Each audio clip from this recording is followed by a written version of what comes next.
Li Wu-jin wiped the sweat from his forehead as he climbed down from the construction crane. Another long day of moving steel beams was finally over. His muscles ached, but it was a familiar pain. Different from the old days when he lifted weights, for glory instead of money. He looked at his calloused hands and sighed. 5 years ago, these same hands had held Olympic barbells. Now they gripped construction tools. The injury that ended his weightlifting career still bothered him sometimes, especially on cold days like this one in Seoul. Woo-jin walked to his small apartment thinking about dinner and maybe watching some TV. He was tired of thinking about the past.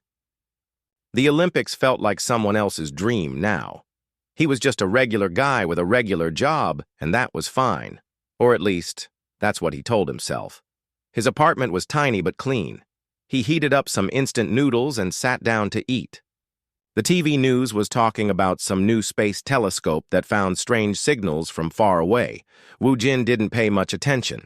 Space stuff was interesting, but it didn't affect his daily life. Then the air in his living room started to shimmer. Woo-jin put down his chopsticks and stared. The shimmer grew bigger, like heat waves rising from hot pavement. But his apartment wasn't hot. Actually, it was getting colder, much colder. A circle of bright light appeared in the middle of his room. It grew larger and brighter until Woo-jin had to cover his eyes. When the light faded, there was a hole in the air. Through it, he could see stars and strange purple clouds. A woman stepped through the hole. She was tall and beautiful, but something was wrong with her. Her skin had a slight blue tint, and her eyes were completely silver. She wore flowing robes that seemed to move by themselves, even though there was no wind in the apartment.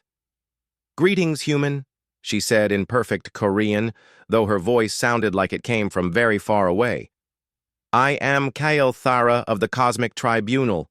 You have been selected." Woo-jin dropped his noodles. The bowl shattered on the floor, but he barely noticed. He was too busy staring at the impossible woman standing in his living room. "Selected for what?" he managed to ask. Kael Thara looked around his apartment with obvious disgust. Her silver eyes took in the small space, the cheap furniture, the instant noodle mess on the floor. "Every 1,000 years, the greatest beings in the universe compete in the tournament of the gods," she explained. "It decides which species will lead cosmic civilization for the next millennium. Your species has been invited to participate." "Species?" Woo-jin stood up slowly. "You mean humans?" "Yes, though I must admit this is highly irregular." Kael Thara frowned. "Humans are barely past the Stone Age by cosmic standards. Your invitation was meant for the Velthari, but they died out 50,000 years ago. A clerical error, but the invitation cannot be revoked." Woo-jin's head was spinning. "You want me to compete against gods?" "Not gods exactly, but beings. So advanced they might as well be. The current champions can reshape matter with their thoughts. They travel between dimensions like you walk between rooms. They have technologies that could turn your son into a doorknob." "Then why would you want a human?" Kael Thara shrugged. "We don't. But cosmic law is cosmic law. One representative from your species must compete, or Earth will be marked as a failed civilization and removed from existence. For mercy, of course." The words hit Woo-jin like a physical blow. "Removed from existence?" "The universe is too crowded for primitive species. If you cannot prove your worth in the tournament, it is kinder to end your suffering quickly than let you struggle pointlessly for millennia." Woo-jin sat back down hard. His mind raced to process what he was hearing. Aliens were real. There was a cosmic tournament. Earth could be destroyed if no one competed. And somehow this had all landed on him. "Why me?" he asked quietly.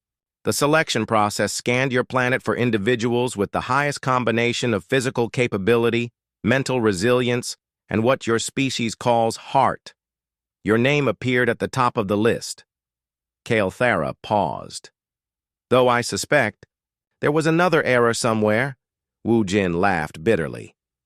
Yeah, there was definitely an error. I'm nobody special. I used to be a weightlifter, but I hurt my back and had to quit. Now I work construction. I'm not a hero or a genius or anything. Nevertheless, you are what we have. Kael'thera waved her hand, and a small device appeared floating in the air. This will translate any language and provide basic information about other species. The tournament begins in 7 of your days. 7 days?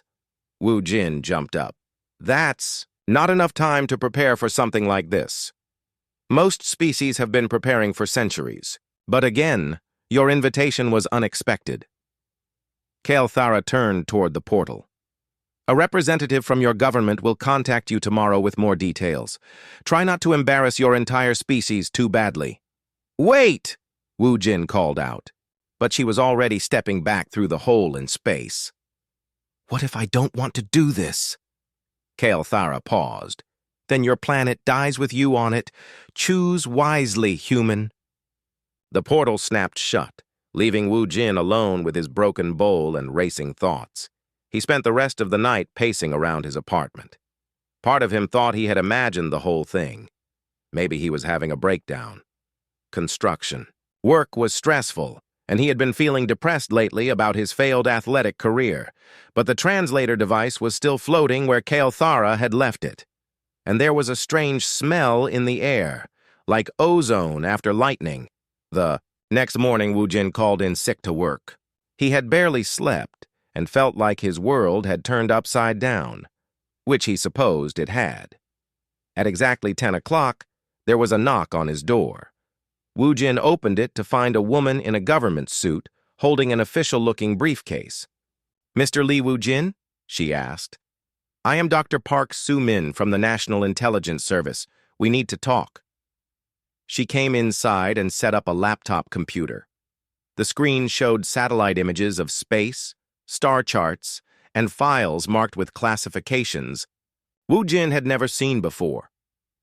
Yesterday at 7:43 p.m., our deep space monitoring stations detected an unprecedented energy signature directly above Seoul, Dr. Park explained. At the same time, every major government on Earth received identical messages in their own languages, informing us about something called the Tournament of the Gods. So it's real, Wu Jin said quietly. Very real. And according to these messages, you are Earth's only hope. Dr. Park looked at him seriously. The alien communication stated that Lee Wu Jin of Seoul, South Korea, has been selected as humanity's representative. If you refuse or fail, our planet will be destroyed. Wu Jin sat down heavily.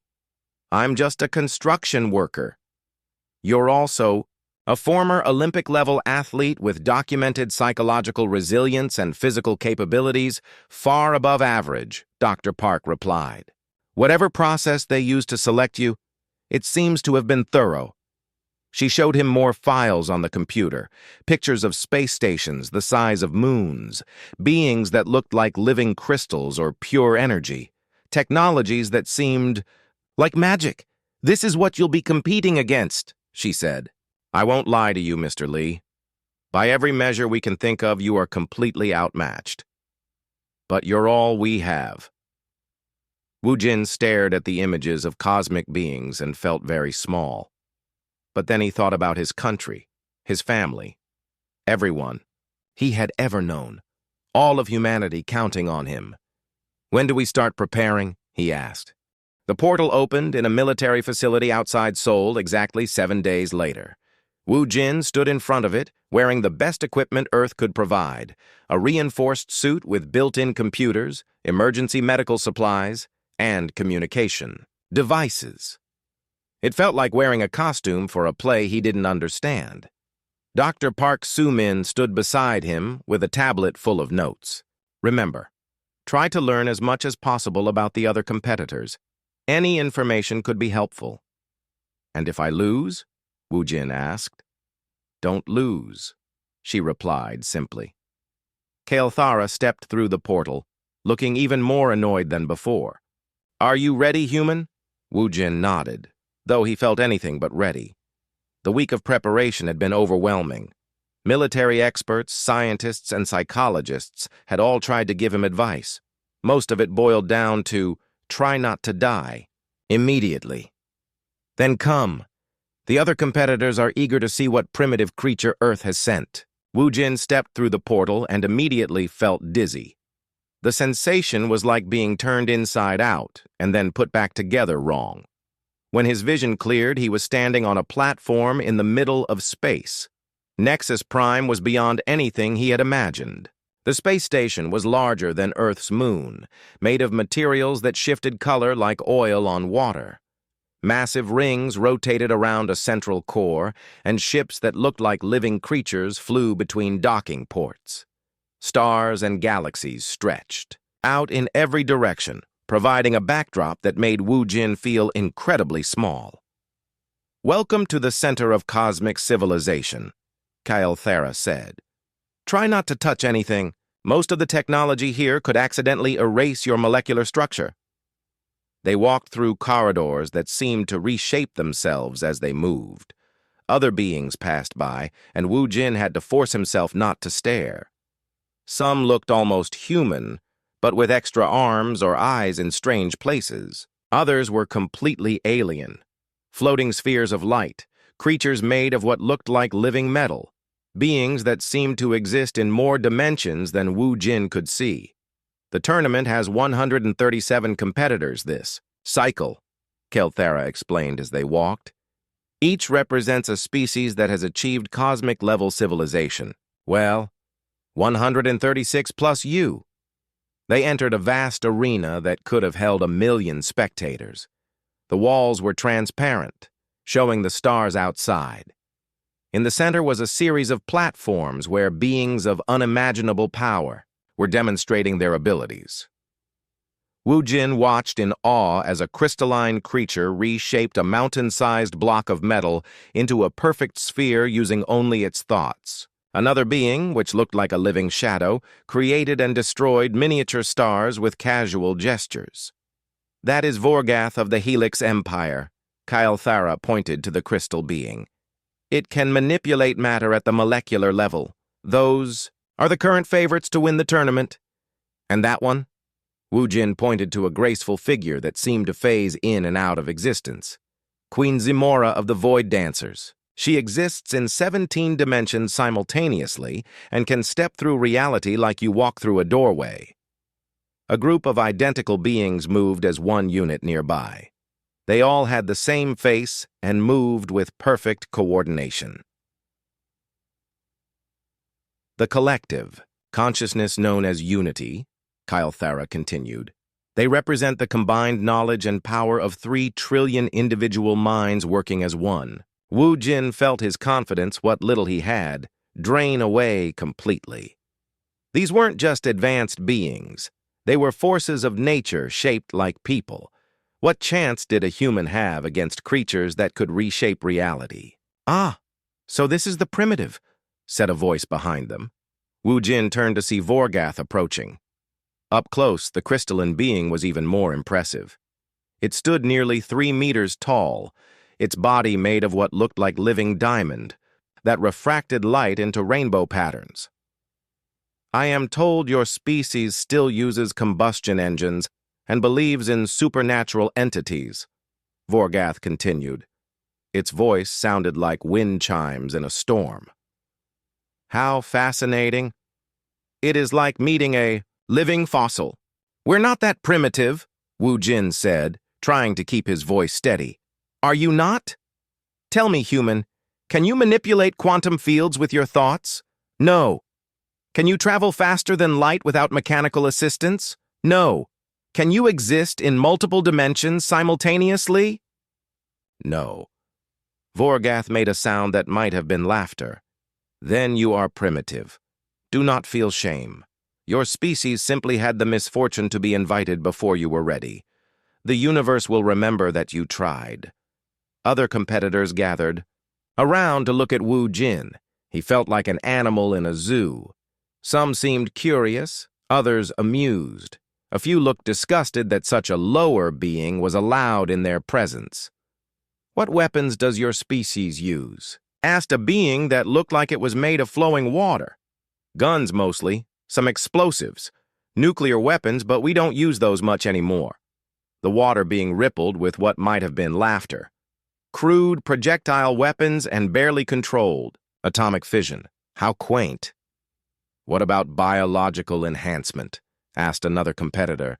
Surely your species has transcended its original physical limitations. Some people get plastic surgery, Wu Jin offered weakly. The assembled beings exchanged looks that clearly communicated their opinion of humanity's chances. Queen Zamora phased into existence directly in front of Wu Jin. Her form was beautiful, but unsettling, like she was there and not there at the same time.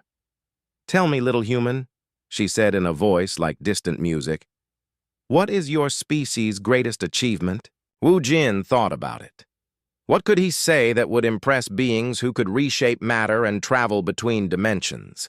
Humans had built computers and gone to the moon, but these achievements seemed laughably simple compared to what he was seeing here.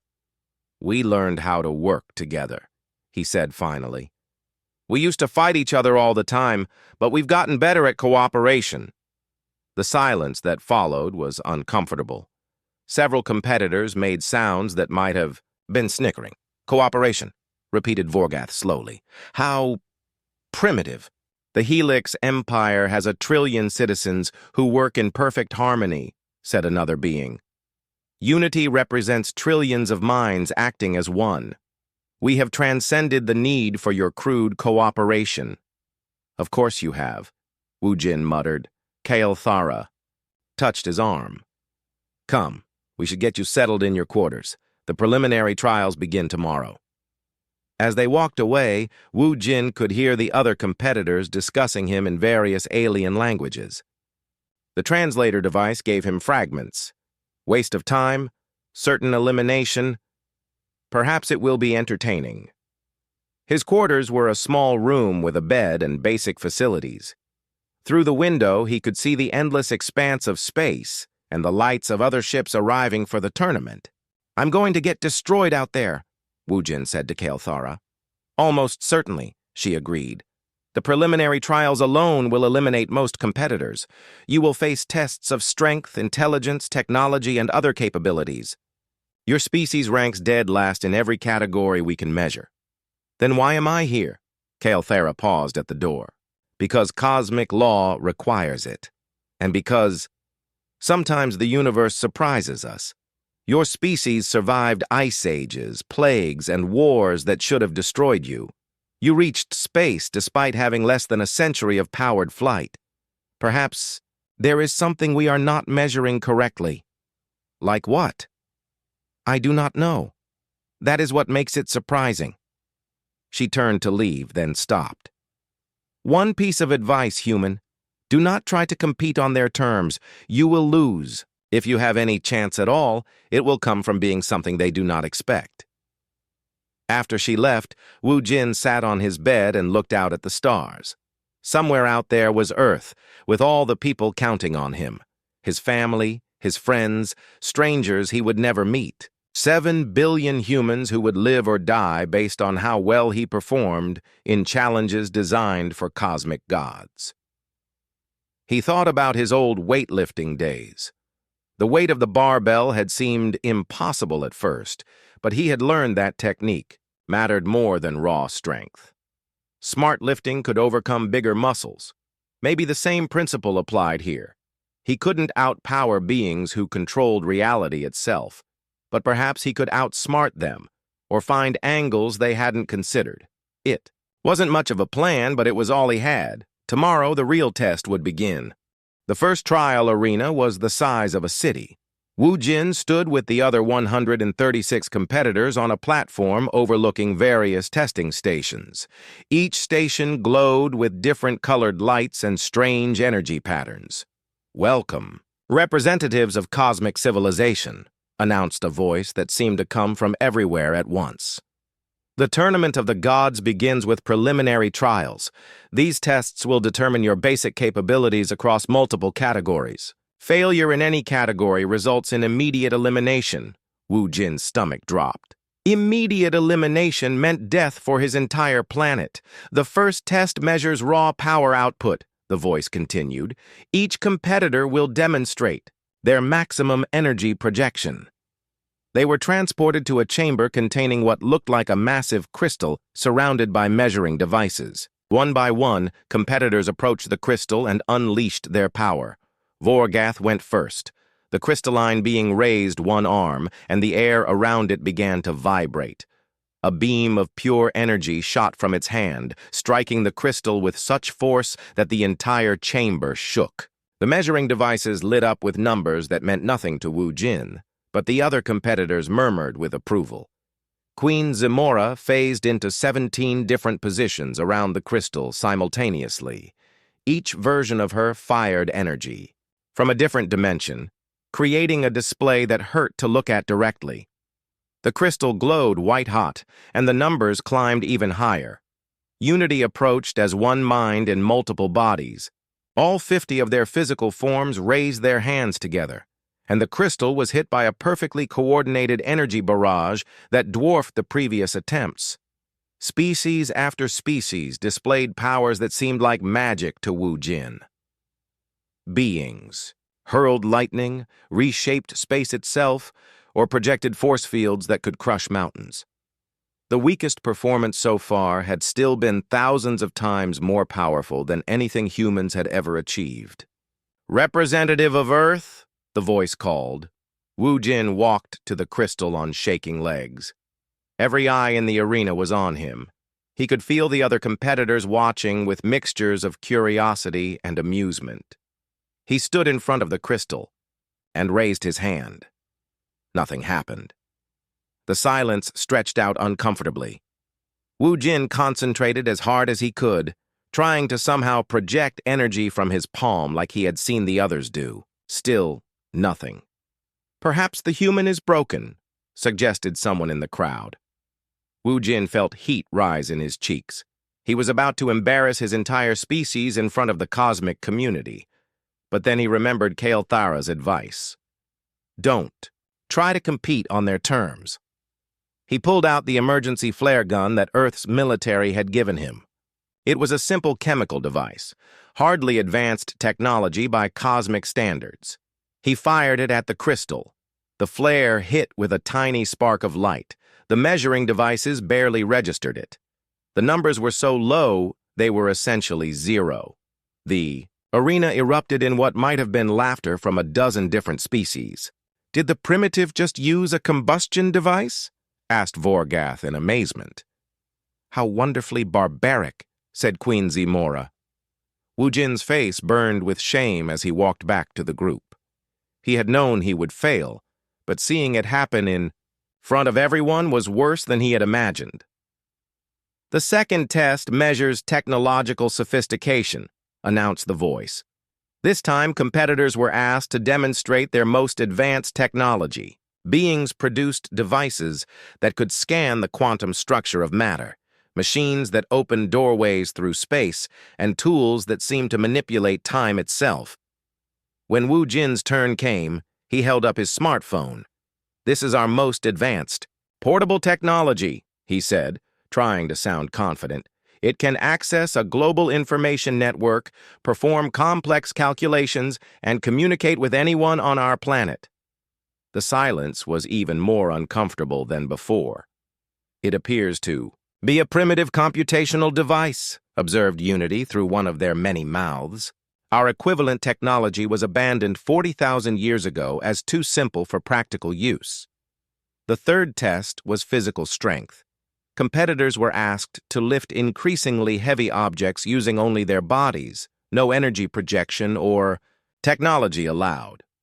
Wu Jin watched beings casually lift objects the size of buildings. Some species had evolved incredible physical power. Others had enhanced their bodies with technology or genetic modification. The weakest performer before him had still lifted something weighing several tons. When his turn came, Wu Jin managed to lift a weight that would have been impressive at any human gym. By cosmic standards, it was pathetic. "Fascinating," said a being that looked like a tree made of metal. "The human's physical capabilities appear to be entirely unmodified. It is still using its original biological form. How primitive, agreed several other voices. By the end of the first day, Wu Jin had failed every single trial. He ranked dead last in every measurable category. The other competitors had stopped paying attention to him, apparently convinced that his elimination was just a matter of time. That evening, Kael'thara visited him in his quarters. "That did not go well," she said, though her tone was less mocking than usual. "I know." Wu Jin sat on his bed with his head in his hands. "I'm going to get everyone killed." "Perhaps. But tomorrow's trial is different. It tests mental endurance and focus under pressure. This is less about raw capability and more about determination. What do I have to do? Maintain concentration while experiencing increasing levels of psychic pressure. Most advanced species are not accustomed to discomfort. They have eliminated suffering from their existence through technology or evolution." Wu Jin looked up. "But humans haven't eliminated suffering." "No. Your species still experiences pain, stress, and hardship as part of normal life. This may be relevant." The next morning, Wu Jin entered a chamber filled with strange humming devices. The other competitors looked confident. After all, if they could manipulate reality with their thoughts, maintaining focus should be simple. The endurance of will. "Trial begins now," announced the voice. "Competitors will experience gradually increasing psychic pressure. Maintain your concentration on the focal point. Loss of focus results in elimination." A small light appeared in the center of the room. Wu Jin stared at it along with the other competitors. At first, nothing happened. Then the pressure began. It started as a mild headache like the beginning of a migraine. Wu Jin had experienced worse during his Olympic training when he had pushed his body past its limits day after day. The pressure increased. Several competitors began to shift uncomfortably. These were beings who commanded cosmic forces, but they had never experienced the simple human sensation of a really bad headache. Hours passed. The psychic pressure grew stronger, feeling like a heavy weight pressing down on Wu Jin's mind. Around him, competitors began to falter. A being made of living crystal was the first to lose focus and disappear in a flash of light, teleported out of the trial. Wu Jin drew on memories of his training, the endless hours of lifting weights when his muscles screamed for him to stop, the competitions where he had to perform while his body was exhausted and his mind wanted to quit. Years of pushing through discomfort had taught him how to endure. More competitors dropped out. Queen Zamora lasted longer than most, but even her multi-dimensional consciousness couldn't maintain focus when the pressure reached levels that felt like having his skull slowly crushed. Unity tried to distribute the psychic load across their multiple bodies, but it didn't work. Mental pressure couldn't be shared the way physical tasks could. One by one, their forms disappeared from the chamber. The pressure kept building. Wu Jin felt like his brain was being squeezed in a vice. His vision blurred and his hands shook. But he had felt worse. He remembered the time he had food poisoning but still had to compete in a national championship. He remembered training with a concussion because the Olympics were only weeks away. Humans were used to functioning while suffering. It was practically their specialty. By the end of the first day, only 12 competitors remained. Vorgath was gone, eliminated after 6 hours when the pressure became too uncomfortable for its crystalline consciousness to handle. By the end of the second day, only 3 remained. Wu Jin, a being that looked like animated smoke, and something that might have been a sentient equation. The equation being gave up first, its mathematical consciousness unable to process the illogical sensation of pain. The smoke creature lasted until the third day before dissipating with what sounded like a sigh of relief. Wu Jin was alone in the chamber, still staring at the light. The psychic pressure was enormous now, like having his brain slowly crushed while listening to nails on a chalkboard. But he had endured worse. maybe not physically, but emotionally. He thought about the injury that ended his Olympic dreams, the shame of failure, the disappointment in his parents' eyes, the years of wondering if he was a quitter who gave up too easily. This pain was different, but not worse. He lasted 4 full days before the trial finally ended. When the pressure stopped, Wu Jin collapsed to his knees. His head felt like it was splitting open, but he had won. For the first time since arriving at Nexus Prime, he had actually succeeded at something. After his unexpected victory in the endurance trial, Wu Jin noticed a change in how the other competitors treated him. They still considered him primitive, but now there was curiosity mixed with the contempt. Several beings approached him to ask questions about human psychology and pain tolerance. "Your species interests me," said Keltar, a being that looked like living water in a roughly humanoid shape. "How do you function with such limited capabilities?" "We adapt," Wu Jin replied. "When we can't overpower something, we find another way around it." "Adaptation." Keltar repeated the word like it was foreign. "We have evolved past the need for such flexibility. Our technology handles all challenges efficiently." That conversation gave Wu Jin an idea. These cosmic beings were incredibly powerful, but they seemed to think in very rigid ways. They had one solution for each problem, usually involving overwhelming force or advanced technology. Humans had to be more creative. The next trial was announced as a problem resolution challenge. Competitors would face a series of puzzles and obstacles that tested their ability to find solutions.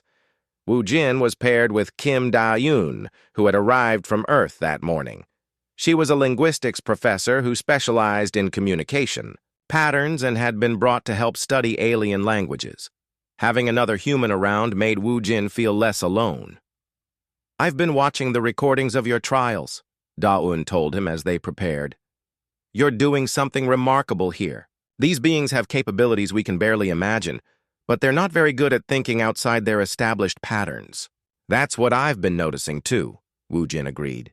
"They have incredible tools, but they only know how to use them in specific ways." The first puzzle was a maze. Each competitor was placed at the entrance of a different but equally complex labyrinth. The goal was to reach the center as quickly as possible. Wu Jin watched on screens as other competitors approached the challenge. Most used advanced sensors to map the entire maze instantly, then calculated the optimal path with quantum computers. Others used teleportation or phase shifting to move through walls. Unity sent copies of themselves down every path simultaneously.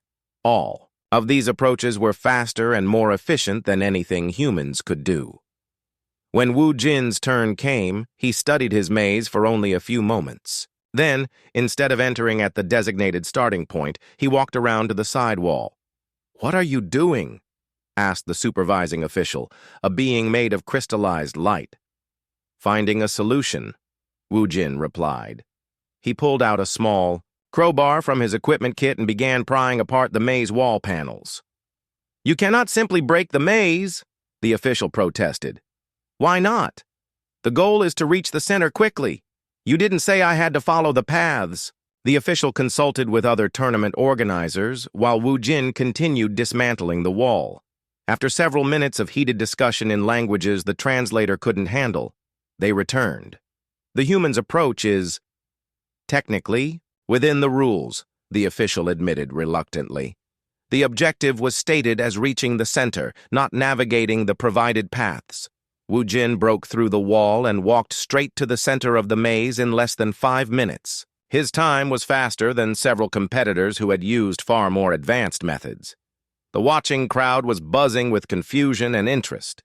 Several beings were analyzing recordings of Wu Jin's approach, trying to understand why they hadn't considered simply breaking the obstacle instead of overcoming it. "Barbaric but effective," observed Vorgath. "The primitive destroyed the puzzle instead of solving it." "But he did solve it," Da-eun pointed out. "He just solved a different problem than the one you assumed was being asked." The next challenge was even more revealing. Competitors were presented with a device that generated an impenetrable energy barrier. The task was to move an object from one side of the barrier to the other. Most competitors attempted to overpower the barrier with increasingly sophisticated energy projections. When that failed, they tried various technological solutions. Matter, transporters, dimensional gates, quantum tunneling devices. Nothing worked. The barrier was designed to resist exactly these kinds of approaches. Wu Jin studied the setup carefully. The object was a simple metal cube. The barrier was a wall of energy that blocked all known forms of matter and energy transmission. But as he watched other competitors fail, he noticed something interesting. "Daon," he said quietly. "Look at the barrier projectors. What do you see?" She studied the devices generating the energy wall. "They're positioned to create a vertical barrier, and the floor isn't covered." Wu Jin smiled. "Exactly." When his turn came, Wu Jin didn't try to go through the barrier or over it. Instead, he got down on his hands and knees and began digging. The floor was made of a soft, sandy material that came away easily. In 20 minutes, he had dug a tunnel under the barrier and pushed the cube through to the other side. The arena fell silent. "The human went under," said Queen Zimora in amazement. "It simply went under." "Why did none of us consider this approach?" asked Unity through several mouths simultaneously. "Because you've evolved past the need to think like that," Da-Yun explained.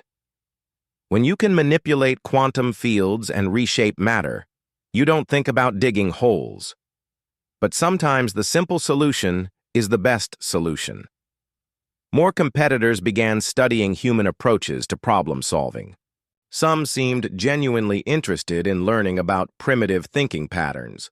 Others remained convinced that such crude methods were beneath cosmic-level beings. During a break between trials, Wu Jin and Da-Un explored more of Nexus Prime.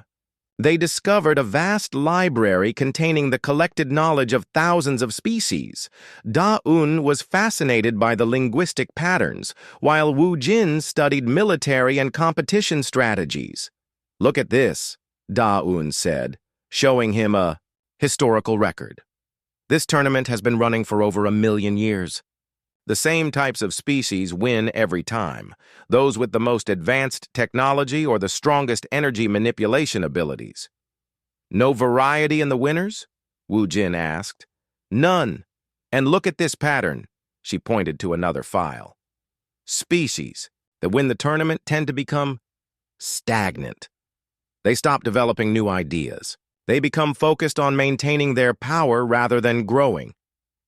"That makes sense," Wu Jin said. "If you're already the strongest, why change?" "But it means the entire cosmic civilization has been stuck in the same patterns for millions of years. No new ideas, no innovation, just the same approaches to everything." That evening, they shared their discoveries with Kael'thara. "What you have observed is correct," she admitted.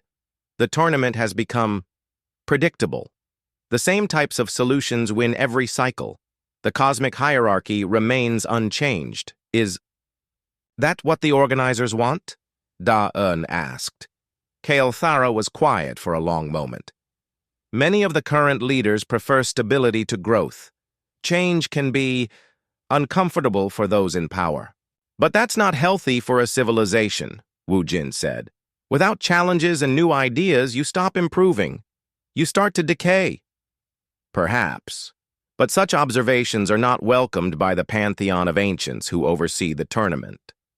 The next day brought a more complex challenge, a scenario where competitors had to rescue stranded individuals from a collapsing space station. Each team was given limited resources and a tight time limit. Most teams approached the problem with overwhelming force, using advanced technology to try to stabilize the station or powerful energy projection to blast through obstacles. Wu Jin's team took a different approach. While other competitors focused on the station itself, they studied the rescue targets. The stranded individuals were scattered throughout the station. trapped by various obstacles. "We can't save the station," Wu Jin told his team, which included two other cosmic beings who had been assigned to work with him. "But we don't need to. We just need to save the people." Instead of trying to stabilize a collapsing structure, they focused on quick, efficient extractions. Wu Jin used human techniques like improvised rope systems and leverage to reach individuals that advanced technology couldn't access safely. His teammates provided power and transportation, but followed his tactical guidance. Their team saved more individuals than any other, despite having less raw power than most competitors. The humans' approach was efficient, admitted Zex Ani, one of his teammates. "We focused on the actual objective rather than the obvious solution." "Most species would have tried to save the entire station," observed the other teammate, a being that communicated through color changes in its crystallized skin. The human ignored the station and saved the individuals instead. Word of these successes began to spread beyond the tournament arena. Other species started sending observers to study human problem-solving methods. Some were simply curious, but others seemed to recognize that something important was happening. "The cosmic community is beginning to notice your species," Kalthera told Wu Jin and Da-Un. "This is unprecedented. Typically, new species are either quickly eliminated or dismissed as irrelevant." "Is that good or bad?" Wu Jin asked. "I am not certain. Change makes many beings uncomfortable, especially those who have benefited from the current system for millennia." The announcement came during the morning briefing. The tournament was shifting to team-based challenges. Competitors would be randomly assigned to mixed groups and judged on their ability to work together toward common goals. Wu Jin watched the other competitors react to this news with varying degrees of discomfort. Many of these beings had never worked as equals with anyone. They were either solitary creatures who commanded vast technological resources, or members of hive minds where cooperation meant total conformity. "This is highly irregular," complained Vorgath, its crystalline form reflecting agitation through rapid color changes. "The Helix Empire operates through strict hierarchical command structures. We do not cooperate with inferior beings." "Unity requires no cooperation," stated all 50 bodies of the collective simultaneously. "We are already perfect harmony." Queen Zamora seemed amused by the development. "Cooperation is a quaint concept. In 17 dimensions, one learns that individual perspective is largely meaningless." Wu Jin found himself assigned to a team with 5 other beings. Thekmor, a warrior from a militaristic species that looked like armored insects. Velana, a graceful being whose species communicated entirely through mathematical equations. Nexus 7, an artificial intelligence that inhabited a floating metal sphere. Kaleth, a creature that resembled a jellyfish made of pure energy. And, most surprisingly, Zara, a member of the same species as Kalthara. "I have studied your recent performances," Zara told Wu Jin during their first team meeting. "Your approaches to problem-solving are unorthodox, but effective. This may prove useful." Their first challenge was presented as a simple scenario. Their team had to establish a functioning outpost on a hostile planet within a strict time limit. The planet featured extreme weather, dangerous wildlife, and limited resources. Thekmor immediately took charge, as his species was accustomed to doing. "We will establish a defensive perimeter first, then construct shelter using standard energy shielding technology." "Inefficient," calculated Nexus 7. "Optimal approach involves simultaneous construction and defense protocols.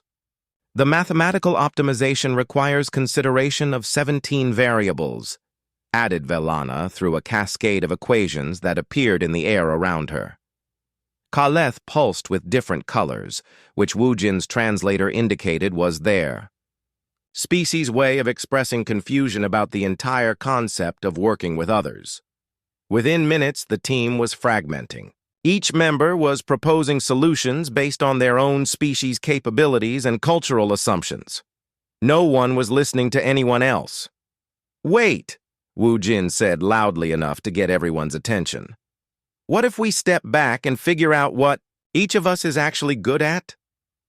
"We know what we are good at," Thekmore replied dismissively. "The Calorian Empire has conquered 14 star systems through superior military strategy. But we're not conquering anything," Wu Jin pointed out. "We're building something together. That's different." He looked around at his teammates. "Thekmore, your species understands defense and security. Velana, you can calculate optimal structures and resource allocation.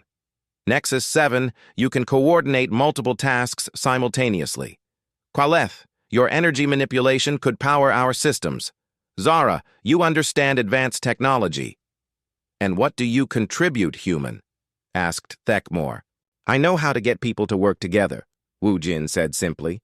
The concept seemed foreign to most of his teammates, but they agreed to try Wu Jin's approach. Instead of competing to implement their own solutions, they began sharing information about their capabilities. Velana's mathematical analysis revealed the optimal location for their outpost. Thekmore designed defensive systems that could protect them from the planet's hostile wildlife. Nexus 7 coordinated the construction timeline. Qualeth provided power for all their equipment. Zara contributed advanced materials and technologies. Wu Jin didn't do any of the technical work, but he kept the team focused and made sure everyone's contributions were valued. When conflicts arose, he helped find compromises. When someone felt overlooked, he made sure their ideas were heard. Their outpost was completed ahead of schedule and functioned better than anyone had expected. "This is unusual," admitted Velana. "Our combined efforts produced results superior to what any individual could have achieved." "Of course they did," said Wu Jin. "That's the whole point of teamwork." Word of their success spread quickly. Other teams had struggled with the cooperation requirement. Most had simply assigned leadership to their most powerful member and treated the rest as subordinates. A few had fragmented completely when no one could agree on a hierarchy. The second team challenge was more complex. Each team had to rescue survivors from a disaster scenario while dealing with multiple simultaneous crises. Success required precise coordination and the ability to adapt quickly to changing circumstances. Wu Jin's team had developed an effective working relationship. They trusted each other's expertise and had learned to communicate efficiently. When Nexus 7 identified 17 different emergency situations requiring immediate attention, they were able to divide responsibilities without argument. Other teams struggled. Unity, despite being a collective consciousness, couldn't effectively work with beings outside their hive mind. They kept trying to absorb other team members into their collective instead of cooperating with them as individuals. Vorgath's team fell apart when the crystalline being became frustrated with their teammates' inferior capabilities and decided to handle everything alone. The resulting disaster left half the simulated survivors dead. Queen Zamora's team managed better, but her multidimensional perspective made it difficult for her to relate to beings who existed in only 3 dimensions. Her teammates felt constantly confused and excluded. The most surprising development came when several teams began copying Wu Jin's approach. Beings who had never considered treating others as equals started experimenting with collaborative decision-making. "The humans' team coordination methods are spreading," Kael'thara informed him after the day's trials. "Other species are attempting to replicate your cooperation techniques." "Is that good?" Da-Yun asked. "It is unprecedented. For millions of years, cosmic civilization has operated on principles of hierarchy and dominance. The idea that equals can work together effectively is considered primitive by most advanced species. But it works, Wu Jin pointed out. Yes, and that is making many beings uncomfortable. The third team challenge pushed cooperation even further. Teams were faced with a scenario where success was impossible unless every single member contributed their unique capabilities. No individual, no matter how powerful, could succeed alone. Wu Jin's team approached the challenge with confidence. They had learned to trust each other and to value different perspectives. When Qualeth suggested an energy manipulation technique, that seemed impossible. The team worked together to find a way to make it viable. When Thekmor's military strategies seemed too aggressive, they found ways to adapt them for peaceful purposes. Other teams continued to struggle. Some powerful beings simply couldn't accept that they needed help from inferior species. Others couldn't adjust their thinking to accommodate perspectives different from their own. But a few teams began to succeed using human-style cooperation. Watching these successes, even more competitors started questioning their assumptions about hierarchy and individual capability. "Something is changing in the cosmic community," Zara told Wu Jin privately. "Your species' approach to cooperation is challenging fundamental assumptions about how advanced civilizations should operate." "What kind of assumptions?" "That power equals superiority. That the strongest individual should lead. That cooperation is only necessary for primitive species who cannot achieve perfection." Zara paused. "Your team's success suggests that cooperation might actually be superior to individual dominance, even at cosmic scales." During the final team challenge, something unexpected happened. The scenario was designed to be impossible for any single team to complete. Hidden within the challenge rules was a requirement for multiple teams to work together. Most teams didn't notice this requirement and continued trying to succeed independently. But Wu Jin recognized the pattern from human disaster response scenarios. "We need to coordinate with the other teams," he told his teammates. "Cooperate with our competitors." Thekmor was shocked. "That violates every principle of strategic competition." "Not if the real challenge is learning to work together on a larger scale," Wu Jin replied. He approached other team leaders and proposed sharing resources and information. Most rejected the idea immediately, but a few teams that had adopted human cooperation methods were willing to listen. Soon, a coalition of teams was working together to solve the challenge. They shared intelligence, coordinated their efforts, and supported each other when difficulties arose. The watching audience was stunned. Never in the tournament's million-year history had competitors willingly cooperated across team boundaries. The coalition succeeded where individual teams had failed. More importantly, they demonstrated that cooperation could work on multiple levels simultaneously. Kim Da-yoon worked late into the night in the vast library of Nexus Prime, surrounded by holographic displays showing thousands of years of tournament records. What she was discovering made her increasingly uncomfortable.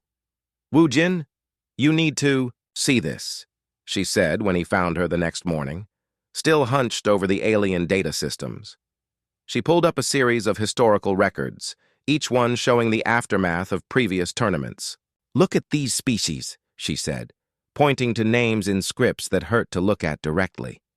"The Velthari, the Zonkari, the Thessian Empire. All of them were invited to compete in past tournaments. What happened to them? They lost. And within a few decades after their elimination, they all went extinct." Da-eun's voice was grim. "But here's the thing. None of them died from natural causes or wars or disasters. They just disappeared." Wu Jin studied the records more carefully. Species after species, all with similar patterns. They were invited to compete, they failed to advance beyond the preliminary rounds, and then they vanished from the cosmic record. "The tournament isn't just about determining who leads," Da-yoon continued. "It's about eliminating species before they can become threats to the established order." "Are you saying the whole thing is rigged?" "Worse than that. I think it's designed to identify species that might develop differently than the current cosmic powers want. Look at this pattern." She showed him another set of records. Every species that had been invited and then eliminated had shown signs of developing unique approaches to technology, cooperation, or problem-solving. None of them had fit the standard model of cosmic advancement. They were eliminated because they were different. Wu Jin said quietly. And we're different too. More different than any species they've encountered before. Da-Un turned to face him. Our cooperation methods, our adaptability, our refusal to fit their categories, it's all making them nervous. How nervous? Before Da-Un could answer, Kael'thara appeared beside them. Her usual composure was cracked, and she looked genuinely worried.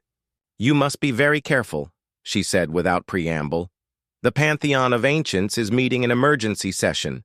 Your continued success has disrupted their expectations. What does that mean? Wu Jin asked.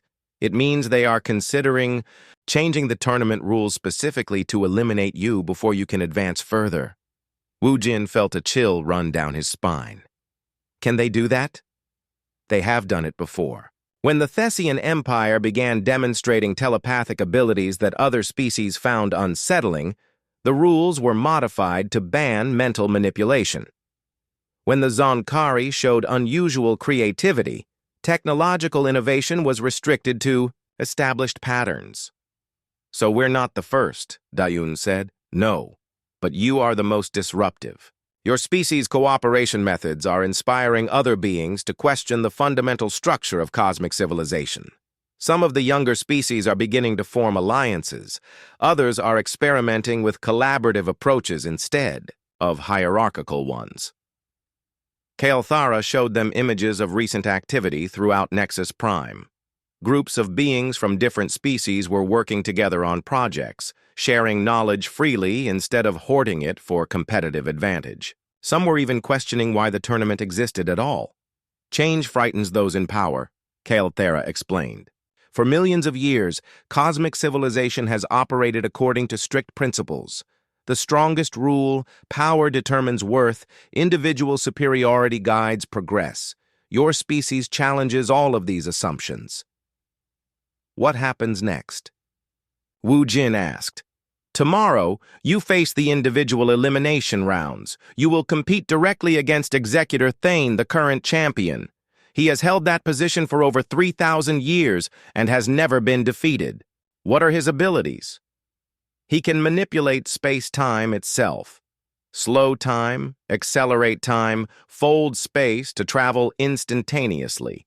He exists partially outside normal reality, which makes him nearly impossible to affect with conventional attacks. Wu Jin felt his stomach drop. And I'm supposed to fight that with, what? Teamwork and creative thinking? Perhaps, but you should know. Executor Thane requested this match personally. Usually the champion does not participate until the final rounds. He wants to eliminate you himself. That evening, as Wu Jin prepared for what might be his final challenge, he found himself visited by several of the competitors he had worked with during the team trials. Zara was the first to arrive. I wanted to thank you for teaching my species about cooperation. We had forgotten that different perspectives could strengthen rather than weaken our capabilities. Nexus 7 appeared next, its metal sphere hovering silently for a moment before speaking. My calculations indicate your probability of defeating Executor Thane is approximately 0.001%. However, your previous impossible victories suggest my calculations may be incomplete. Even Thekmor came, his armored insect form clicking awkwardly as he tried to express unfamiliar concepts. The Calorian Empire has never acknowledged equals before. You have shown us that strength can come from unity rather than dominance. This is valuable knowledge. Other beings he had worked with stopped by throughout the evening. Each had been changed by their exposure to human cooperation methods. Some were forming new alliances with species they had previously considered inferior. Others were experimenting with collaborative decision-making within their own civilizations. Whatever happens tomorrow, Velana told him through a complex mathematical proof that his translator rendered as poetry, you have already accomplished something that will outlast any individual victory or defeat. The next morning, Wu Jin stood in the center of the main arena facing Executor Thane. The champion was humanoid in shape, but clearly something far beyond human understanding. His form seemed to exist in multiple dimensions simultaneously, creating an effect that made him difficult to look at directly. "So you are the primitive that has been causing such disturbance," Thane said in a voice that seemed to come from everywhere and nowhere at once. "I confess, I do not understand why the Pantheon considers you a threat. You possess no significant power, no advanced technology, no evolved capabilities." "Maybe that's exactly why I'm a threat," Wu Jin replied. Thane laughed, a sound like reality. "Tearing. Amusing. Let us see how your cooperation serves you when you stand alone." The battle began immediately. Thane raised one hand and the space around Wu Jin began to distort. Time slowed to a crawl, making every movement feel like swimming through thick liquid. Wu Jin tried to dodge to the side, but Thane folded space, making the arena smaller and escape impossible. This was exactly what Wu Jin had expected.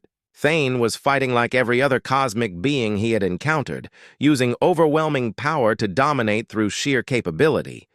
But Wu Jin wasn't trying to match Thane's power. Instead, he was studying his opponent's patterns, looking for weaknesses in approach rather than ability. Thane could manipulate time, but he still had to decide when and how to use that ability. He could fold space, but he had to choose which spatial configurations to create. He was incredibly powerful, but he was still making decisions based on assumptions about how battles should be fought. Wu Jin stopped trying to avoid Thane's attacks and instead began moving in apparently random patterns. To observers, it looked like panic. But he was actually forcing Thane to make increasingly complex spatial manipulations to keep him trapped. "Stand still and accept defeat with dignity," Thane commanded, folding space again to corner Wu Jin. "Why?" Wu Jin asked, continuing his seemingly erratic movement. "You're doing such a good job of complicating things yourself." For the first time, Thane looked frustrated. His time and space manipulations were becoming more elaborate as he tried to predict and counter Wu Jin's unpredictable movements. Each manipulation required concentration and energy, even for a being of Thane's power. "I do not understand your strategy," Thane said. "You cannot defeat me through evasion." "I'm not trying to defeat you," Wu Jin replied, continuing to move in patterns that made no sense by any tactical system Thane understood. "I'm trying to make you defeat yourself." Thane's manipulations became more frantic as Wu Jin's behavior became more unpredictable. He was using more and more power to counter threats that never materialized, solving problems that didn't exist, preparing for attacks that weren't coming. "Fight properly," Thane demanded, his multidimensional form flickering with stress. "I am fighting properly," Wu Jin said, "just not the way you expected." The truth was, Wu Jin couldn't hurt Thane directly, but he could do something the champion had never experienced in 3,000 years of victory. He could confuse him, make him uncertain, force him to question his assumptions about how combat worked. Thane had become so accustomed to overwhelming opponents with superior power that he had forgotten how to handle uncertainty. Every time Wu Jin moved unpredictably, Thane's responses became more elaborate and less efficient. Finally, exhausted by his own unnecessary complexity, Thane made a critical error. He created a temporal loop that caught himself as well as Wu Jin, freezing both of them in a moment of distorted time. The arena remained silent for what felt like an eternity after Executor Thane hit the ground. Millions of cosmic beings watched in stunned disbelief as the impossible became reality. The champion who had ruled for 3 millennia had been defeated by a primitive human using nothing but tactical thinking and patience. Wu Jin helped Thane to his feet, an act that somehow made the victory even more shocking to the watching crowd. Instead of gloating or asserting dominance, the human showed respect to his defeated opponent. "I do not understand," Thane said quietly, his multidimensional form flickering with confusion. "How did a being with no significant power accomplish this?" "Because you fought the battle you expected instead of the battle that was actually happening," Wu Jin replied. You assumed I would try to match your strength, so you prepared for that kind of fight. Thane studied Wu Jin with new interest. Your species approaches conflict differently than any I have encountered. We have to. We're not strong enough to win through power alone, so we learn to win through strategy and adaptation. The tournament officials appeared to be having heated discussions in languages the translator couldn't handle. Finally, the voice that had announced previous trials spoke to the arena. Executor Thane has been defeated according to the established rules of combat. The victory goes to the representative of Earth. The announcement sent shockwaves through the cosmic community. In the viewing areas, beings who had never seen Thane lose anything were struggling to process what they had witnessed. But in the judges section, the Pantheon of Ancients looked far from pleased. Within hours, an emergency session was called.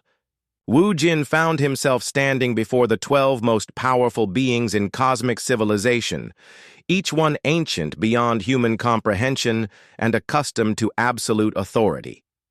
The human's victory is invalid, declared the first ancient, a being of pure crystallized thought that spoke without sound. The creature succeeded through deception and trickery rather than legitimate demonstration of superiority. The rules were followed exactly, Kael'thera interjected from where she stood as Wu Jin's official representative. No regulations were violated during the combat. The regulations assume civilized behavior, replied the third ancient, whose form shifted constantly between different states of matter. They do not account for primitive cunning designed to confuse rather than overcome. Wu Jin stepped forward. With respect, I didn't break any rules. I just used a different strategy than you expected. Strategy! The seventh ancient's voice boomed like thunder across dimensions. You call chaos and confusion strategy? You turned a test of capability into a barbaric display of misdirection. I turned a test of power into a test of intelligence, Wu Jin corrected. Isn't intelligence supposed to be valued in cosmic civilization? Not when it disrupts the natural order, the first ancient replied coldly. For millions of years, this tournament has maintained cosmic stability by ensuring that the strongest and most advanced species guide universal development. Your tactics threaten this system. Da-Yun appeared beside Kael'thera, carrying a data tablet filled with tournament records. Actually, the records show that the system has created stagnation, not stability. Cosmic development has slowed dramatically over the past million years. Innovation has nearly stopped. The same species win every cycle, and they focus on maintaining power rather than advancing civilization. Silence! Roared the fifth ancient. Primitive beings do not lecture cosmic civilization on its own history. But other voices were beginning to speak up. In the observer galleries, representatives from younger species started demanding to be heard. Some of the beings who had worked with Wu Jin during the team trials stood up to support him. The human taught us cooperation methods that improved our effectiveness by 300%, announced Nexus 7, hovering boldly in front of the Pantheon. These techniques have applications far beyond the tournament. Our species has begun implementing collaborative decision-making based on human examples, added Zara. The results have been remarkable. We have solved problems that puzzled us for centuries. This is exactly the disruption we seek to prevent, the first ancient declared. Cosmic civilization operates according to proven principles. Individual superiority ensures efficient decision-making. Hierarchical structures maintain order. These methods have guided the universe for eons. And where has that gotten us? The question came from an unexpected source, Queen Zimora, who phased into existence at the center of the chamber. I have observed cosmic civilization across 17 dimensions for millennia. We have become stagnant, predictable. Our great achievements are all in the past. The Void Dancers do not traditionally involve themselves in tournament politics, the ninth ancient said suspiciously. Perhaps that is part of the problem, Zimora replied. We have allowed a small group to make decisions for the entire cosmic community while the rest of us remain passive observers. More voices joined the growing debate. Species that had never questioned the tournament system before were beginning to speak up. The human approach to cooperation and problem-solving had inspired changes throughout the cosmic community, and many beings were no longer content with the status quo. Order! The first ancient's mental voice cut through the chaos. The Pantheon has decided. The human's victory is declared invalid due to its use of primitive tactics, unsuitable for cosmic-level competition. The tournament will continue, with Executor Thane reinstated as champion. You can't do that, Wu Jin said. I won according to your own rules. We can, and we will, the third ancient replied. The rules were written for civilized beings, not primitives who confuse disruption with strategy. But before the Pantheon could formalize their decision, something unprecedented happened. Executor Thane himself stepped forward. I request to address the Pantheon, he said formally. Executor Thane, your input is not required, the first ancient replied dismissively. You will be reinstated as champion and the tournament will proceed. Normally, no, Thane said simply. I will not. The silence that followed was deafening. For 3,000 years, Thane had been the perfect champion, powerful, reliable, and completely obedient to the Pantheon's wishes. The human defeated me in legitimate combat, Thane continued. More importantly, it showed me something I had forgotten during my millennia of victory. There are always new ways to think about problems. You are confused by your unexpected defeat, the seventh ancient said condescendingly. This will pass. I'm enlightened by it, Thane corrected. For 3,000 years, I have won every battle by applying superior force. I had begun to believe that power was the only solution to any problem. The human reminded me that intelligence, creativity, and adaptability are also forms of strength. He turned to address the entire assembly. How many challenges have we failed to solve because we only knew how to apply overwhelming force? How many opportunities for growth have we missed because we couldn't imagine different approaches? Executor Thane speaks wisdom, said Velana, her mathematical proofs creating beautiful patterns in the air around her. My species has discovered new theorems by combining our computational abilities with human creative thinking. The results exceeded our previous capabilities. The Calorian Empire has implemented human cooperation techniques in our military strategies, added Thekmore. Our effectiveness has improved dramatically when we treat allies as equals rather than subordinates. The rebellion was spreading. Species after species stood up to share examples of how human methods had improved their capabilities. What had started as a tournament disruption was becoming a cosmic revolution. Enough! The first ancient's voice shook the station itself. The Pantheon will not allow cosmic civilization to be destabilized by primitive influences. The human and its species will be eliminated immediately. Under what authority? The question came from an unexpected source. Kelthara herself. The tournament rules are clear. The human has won legitimate victory and earned advancement to the next round. Under the authority granted by cosmic law, the third ancient replied, coldly. Some threats to universal stability must be addressed directly. Ships appeared around Nexus Prime, vessels of the Pantheon's personal fleets, armed with weapons that could destroy star systems. The message was clear. Opposition would be met with overwhelming force. But as the Pantheon's ships moved into position, something else happened. Other fleets appeared, ships from dozens of species that had never before challenged the cosmic hierarchy. They formed a protective barrier around Nexus Prime. This is rebellion, the ninth ancient declared. This is evolution, replied Queen Zemora. The universe is changing, with or without the Pantheon's permission. Wu Jin found himself at the center of a cosmic conflict that went far beyond any tournament.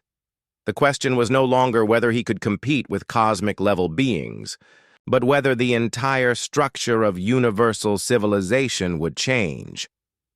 "You want to know what human strength really is?" Wu Jin said, addressing the Pantheon directly.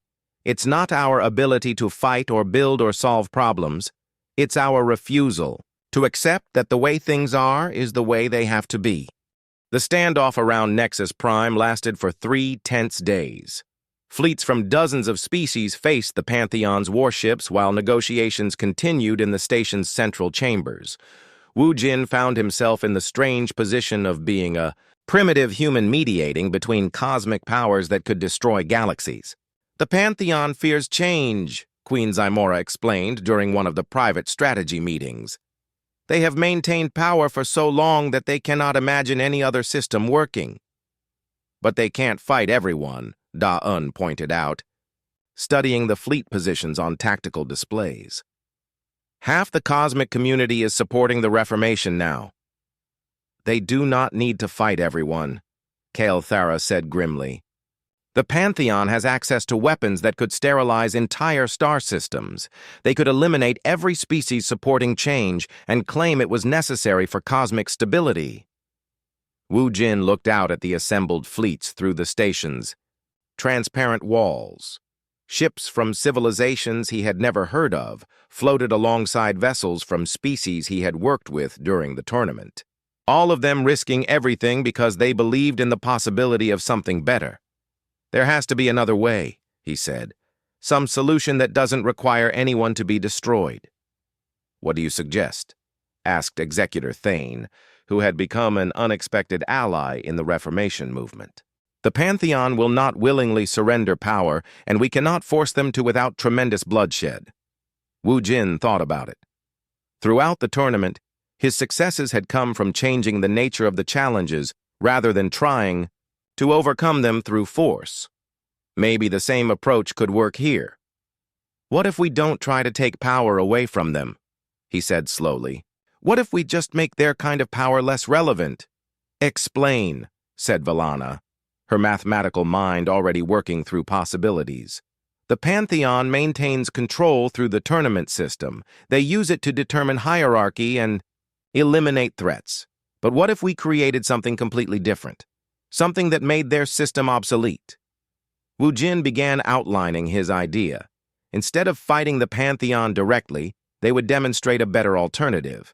A collaborative network where species could share knowledge, resources, and innovations freely. Where problems were solved through cooperation rather than competition. Where advancement was measured by how much everyone improved together rather than by who dominated whom. "You are proposing to ignore the existing power structure entirely," Nexus 7 calculated. "Create a parallel system that makes the old one irrelevant." "Exactly. We can't beat them at their own game, so we change the game." The idea spread quickly through the assembled fleets. Species that had been preparing for war began organizing collaborative projects instead. Research stations appeared around Nexus Prime as beings shared technologies and knowledge they had been hoarding for millennia. Within days, the Reformation fleet had accomplished more scientific advancement than the traditional tournament system had produced in centuries. New technologies emerged from unexpected combinations of different species' capabilities. Problems that had puzzled individual civilizations for eons were solved through collaborative thinking. The Pantheon watched these developments with growing unease. "They are creating an alternative power structure," the Third Ancient observed, during their private council meetings. "If this continues, our authority will become meaningless." "Then we eliminate them now, before they grow stronger," the Seventh Ancient replied. But the First Ancient was more thoughtful. "Observe their methods. They are not attempting to replace us directly. They are simply ignoring us, making us irrelevant rather than challenging us openly. Is that not worse? Perhaps. Or perhaps it is an opportunity." On the 5th day of the standoff, something unexpected happened. A small ship detached from the Pantheon's fleet and approached Nexus Prime under a flag of truce. The First Ancient itself had come to negotiate. Wu Jin found himself sitting across from a being of crystallized thought that had ruled cosmic civilization for over 1,000,000 years. The meeting took place in a neutral chamber with representatives from both sides present. "You have created an interesting situation, human," the first ancient said without preamble. "Your Reformation movement has accomplished more innovation in 5 days than our tournament system has produced in centuries. That's because cooperation works better than competition for solving complex problems," Wu Jin replied. "When people share knowledge instead of hoarding it, everyone benefits.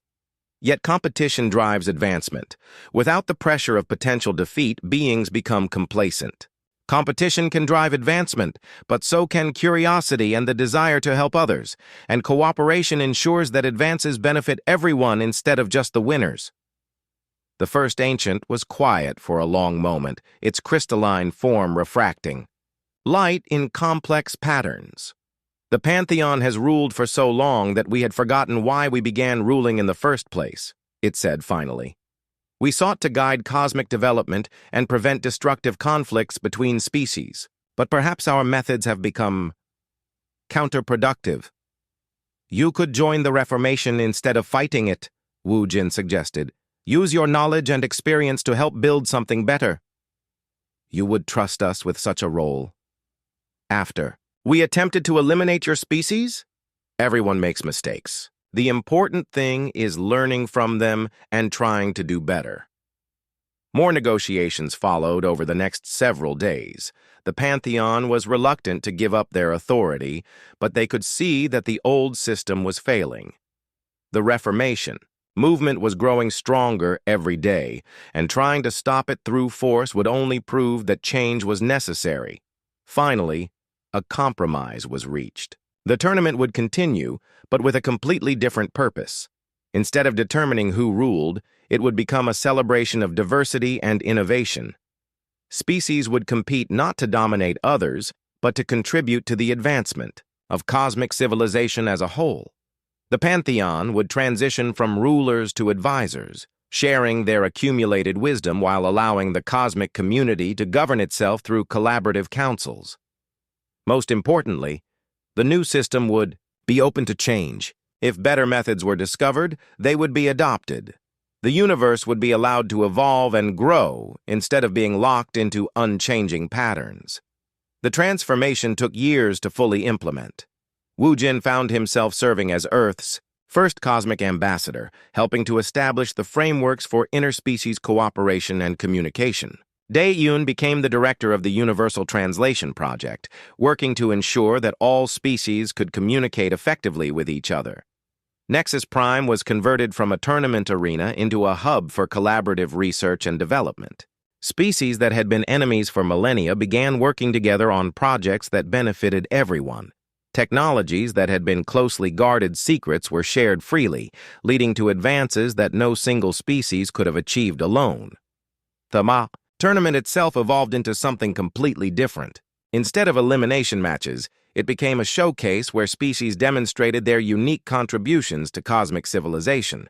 Teams were deliberately mixed, combining different capabilities to tackle challenges that required diverse perspectives. Wu Jin often found himself working with former competitors who had become colleagues and friends. Vorgath's matter manipulation abilities, combined with human creativity, led to breakthroughs in construction technology. Queen Zimora's multidimensional perspective, guided by human cooperation techniques, opened up entirely new fields of scientific research. Even Executor Thane found new purpose in the reformed system. Instead of serving as an unbeatable champion, he became a teacher, helping other beings develop strategic thinking and adaptability.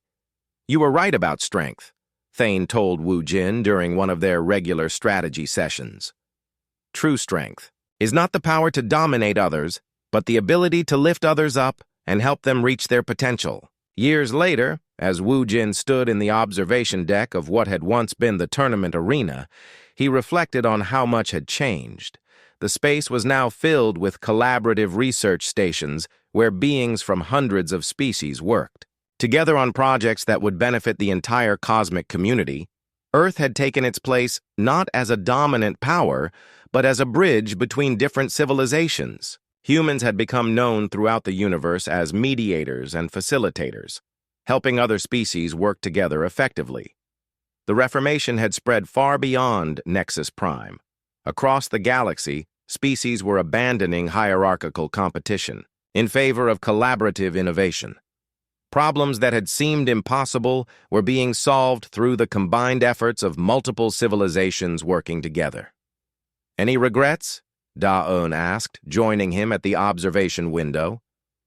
Wu Jin smiled as he watched a group of young beings from different species learning cooperation techniques from human instructors. "None at all. We set out to save Earth, and we ended up helping save the entire universe from its own stagnation. Think they'll remember the lesson? As long as we keep teaching it. The moment we stop growing and changing, we'll end up like the old Pantheon, so focused on maintaining what we have that we forget why we wanted it in the first place."